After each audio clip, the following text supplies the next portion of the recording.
One विभागर बड़ खुशीर खबर 2025 वर्षर bumper नियुक्ति आसी।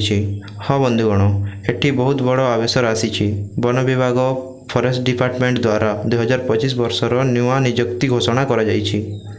7400 रु अधिक पदवी यही भर्ती होउछि, जहाँ एक सरकारी चाकरी अटे।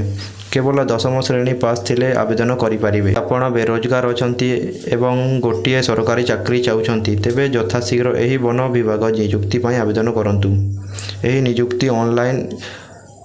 नियुक्ति ऑल इंडिया लेवल रे अछि। भारत जे कोनोसी राज्य किंबा जिल्ला रे अछंती ताहा महत्वपूर्ण नुहे। पुरुष महिला पुओ झियो मेल फीमेल बॉयज गर्ल समस्त आवेदन करि परिबे। यदि आपनक बयस 18 रु 45 वर्ष अछि तेबे आवेदन करि परिबे। एठी बहुत भलो दरमा अछि। मासकु 19,500 रु 62,000 पर्यंत मिलिबो।